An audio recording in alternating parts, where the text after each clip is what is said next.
Hey guys, welcome back to the channel. So, wanted to talk about the art of money making in this bear transition into the bull market. And a lot of people don't actually believe that existing projects can do crazy things. And here's what I wanted to show you. This is a project by the name of Dogechain, okay, DC. Now DC, I'm living to tell the tale of seeing this at $65 million market cap. But since October, it had this remarkable run of 300%. It is something, but at the same time, it's nothing. This project probably has way to go if Dogecoin does really well. So the question is, what are you looking at in terms of your own strategy? And in this channel, we talk about Kaspa, we talk about GFAL, we talk about Myria. We talk about other projects. I don't want to really go into too many projects right now. I want to just kind of show you where the mindset is at the moment and where we could be looking, what we could be looking at in the bull market. Okay, so this is one project that I've been obviously DCAing into, and I've been buying this for the longest time, to be honest, and I've done really well out of it. My Patreons know that it's in my portfolio, and I'm not asking anyone to FOMO into this. But if you're going to give Dogecoin a chain that can potentially give Dogecoin a real use, with the Twitter news just in the background, Elon is doing whatever he's doing.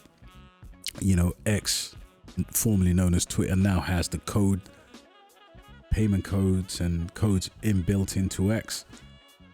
If anything happens, this thing is going to go insane. All right. Now, don't FOMO into it, as I will show you, because as you can see here, this thing's been running quite significantly. Now, I caught this under $10 million market cap, and I was lucky enough to just ride it. It's one of these bags that you buy and you forget about, but essentially it can do wonders. So that's just an example of what a project can do in the kind of a bull market, but especially if it's attached to a major narrative like a Dogecoin in this instant. Okay, and in terms of where we are, guys, we are slightly down on the public portfolio. Okay, and you can see here things are retracing quite nicely. And well, first of all, Kaspa is at, what is it now, 12 cent, 11.9. Again, the big weight here is the Binance news versus Kaspa going under 10 cents, or which one's going to come first. Now, the most important thing at this stage of the market is to have dry powder. We go into dips in January, you need to be able to scoop what you need to scoop and then sit back, relax, and take advantage of further dips. And then bam, we're in the bull market. We are in the bull market, or the makings of, or at the start of the bull market. However, I am anticipating, as I say in every video, of decent bargains. So with that being said, guys, look, Kaspa at 11 cents, could we dip under 10 cents? Potentially, but Binance has been buying. I'm pretty sure Coinbase has also filled their bags. It's just not people doing, not enough people doing the FBI work. Kaspa is big enough to do that. Retracement buy on the cards potentially, but if you get that, just go for it. Not financial advice. The next one, obviously, Myria has been doing crazy numbers again. And the numbers surrounding Myria are quite interesting, because the vast consensus, most people tend to go with $1 with these projects. Now, that's absolutely astronomical. I wouldn't even go for 50 cents, if I'm being honest. And I know people are going to say, whoa, what do you mean 50 cents? That's setting yourself up for a potential bull exit failure, because that it's an ambitious target. I think anything between 30 to about 35 to maybe a blow off top 40 cents would make would be perfect time to sell Myria. And then, would you believe, Quant is showing a bit of life. Again, it's below the average price, buy price for a lot of people that I know. And, people are still buying this. This is still quite undervalued in my opinion, Quant. And then you look at down that list, some of these new additions mostly go to the Patreon guys at the, and they get to access the main portfolio as well. So if you wanted to head over to the Patreon, you can scan that code and just get yourself over there to be with a decent community.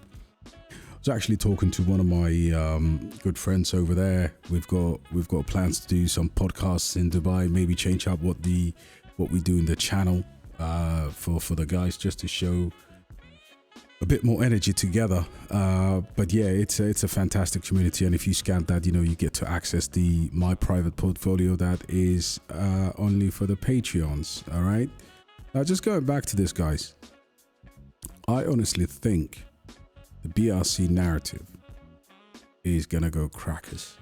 All right,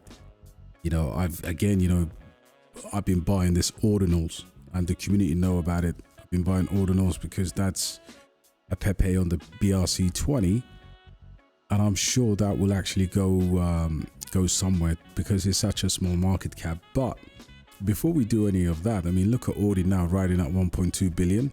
I think we need to just sit tight and see what's going to happen. Now, Bitcoin's been going up. Some of the new projects have also been going up. And in my opinion, if we get one more leg down, boy, oh boy, it's all about capital deployment. So, where are we with Bitcoin, guys? So you can see here, on MEXC, I've got about this much that I'm playing with this evening with some of the projects. And that's what you got to do. You've got to take your USDT to the exchange. I take 10 grand or whatever from Ledger and deploy it around to what I'm buying. And, genuinely, when I set up a buy alert to the Patreons, it's either a real buy alert where I'm actually in the spot market buying, or majority of the time we set a limit and we forget about it. And then we obviously remind ourselves whether we hit that limit or not. But guys, yeah, what is your strategy? Are you taking your dry powder into the exchanges? Are you ready to pull the trigger when we have the dip? Or are you going to be in the sidelines? It's very important in this next couple of months that you start to trust the exchanges a bit more, in my opinion. And one of the best thing things that's ever happened to me was to actually switch from Ledger to Tangent. Now, you obviously know that there's been a massive issue with Ledger. And you know how long it takes me to send out my USDT into my exchange, guys? A matter of seconds. And another thing that most people forget is sometimes when you're sending out USDT from exchanging, you can actually use Polygon, Tron, Arbitrum. You could actually use different networks, guys, to cut down the gas fees for Ethereum. But if you wanted to grab yourself a Ledger, a Tangent, scan the QR code, use the code DXB at checkout, and you get a nice 10% discount. All right. Again, I'm showing you this because this is exactly what I'm doing. A lot of people say, oh yeah, DXB, but what about this or that? No, put your money where your mouth is. Get yourself in a situation where you're able to deploy the capital and then pull it out into a Tangent. Take off the exchange after that, unless you're ready to sell again. All right, guys. So yeah, that's all, man. Look, it's meant to be a quick one just to remind you. There are a lot of, we do a lot more work with the private Patreons because obviously there's a back and forth. There's a lot of work that goes into this, guys. But if you do find this video helpful, then smash a like, whatever. I'll see you on the next one, guys. Cheers.